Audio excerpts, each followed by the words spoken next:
Alrighty, ladies and gentlemen, today I have for you Rows of Roses.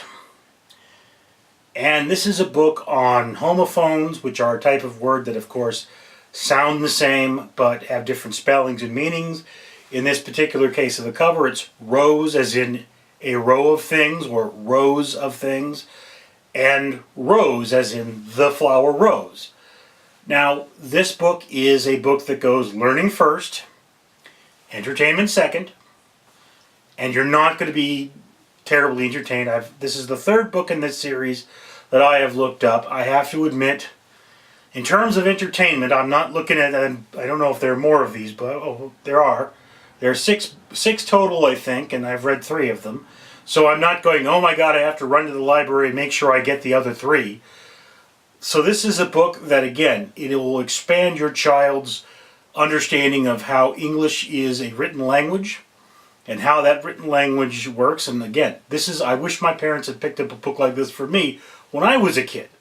On the other hand, this is not a book that I really think you're going to get a lot of mileage out of. There may be some children that look, oh, look, the pretty flower, and they love this book and they cherish this book. I think those children might be kind of in the minority, though. That's just my opinion. Again, there's no such thing as a book that's for absolutely nobody. This is a book with a small amount of wording. I can actually show you some of it. Okay, here you have peak as in to peak at something, and mountain peak as in the top of a mountain. Okay, it's right there. But there's no particular mnemonic device designed to make this superliminal. And this comes from the fact that, look, I have a psychology background, and if I were trying to teach children, I would come up with something with a little more color in the wording in order to give children that understanding of, okay, there is a distinctive difference between these two words, because the words from a distance looking very much alike, it's easy for a child to not have a strong memory of which one is which.